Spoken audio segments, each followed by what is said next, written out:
semenjak Donald Trump dilantik menjadi presiden Amerika, harga kripto overall itu jatuh. Ya, mungkin kalian bingung ya kenapa. Buat teman-teman yang ngikutin kripto, itu pasti berpikir, wah, Donald Trump nih pemerintah paling pro kripto sepanjang sejarah, ya kan? Semua orang berekspektasi kripto bakal meledak. Tapi ternyata setelah dia dilantik harganya malah jatuh. Kenapa bisa begitu ya?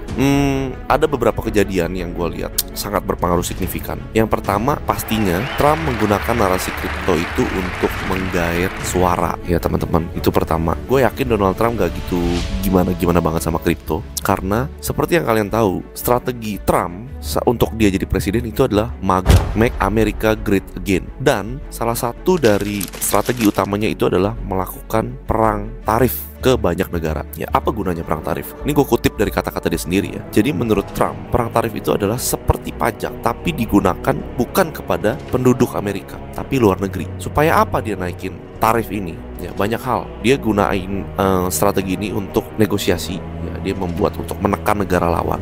Dia juga menggunakan perang tarif ini untuk menggenjot produksi dan pembelian konsumen terhadap barang produk sendiri. Ya, gue kasih contoh ya. Yang dia berlakukan itu awalnya ada 3 negara kalau nggak salah. Ada Meksiko, Kanada, dan China. Ya, Meksiko ini kan banyak imigran gelap dari sana. Terus begitu banyak barang-barang ilegal dari sana. Nah, Trump ini menggunakan tarif sepertinya bukan untuk meningkatkan produksi dalam negerinya ataupun untuk mencegah produk dia masuk. Bukan kalau yang ini. Kalau menurut gue yang ini adalah bargaining politik. Dia pakai perang tarif ini untuk menekan pemimpin Meksiko supaya mau mendengar permintaan dari Amerika, yaitu lu stop imigran lu kirim ke sini atau barang lu gak gue ambil sama sekali. Karena gue yakin Meksiko sangat bergantung terhadap ekspor ke Amerika. Itu satu.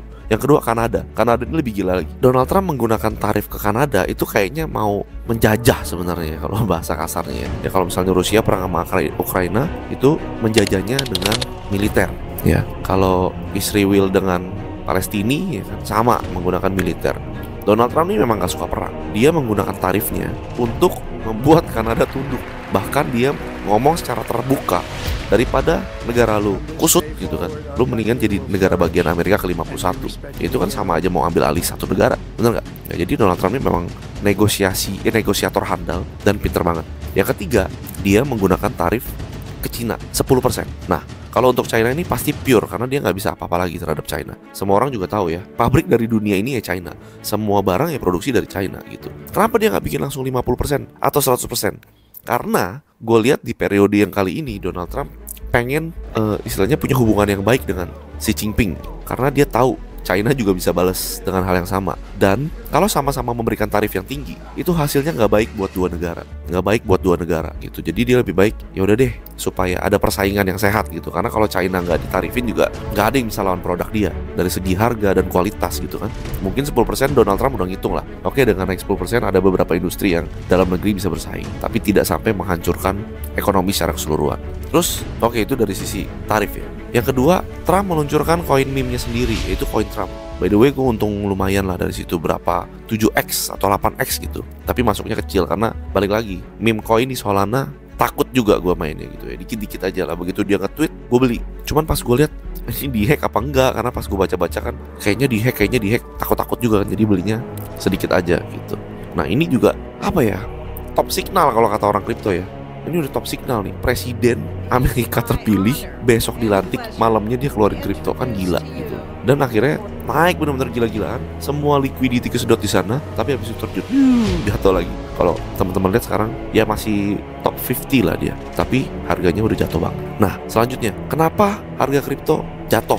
Itu kan setelah Donald Trump terpilih, ya itu karena dia sebenarnya tidak benar-benar peduli lah istilahnya. Itu mungkin cuman dari apa ya, kepentingannya Donald Trump untuk membuat MAGA itu hanya 1% paling kepentingan kripto itu. Jadi kebijakannya saat ini belum ada yang benar-benar berdampak langsung, karena kripto itu sangat terpengaruh sama yang namanya ekonomi makro.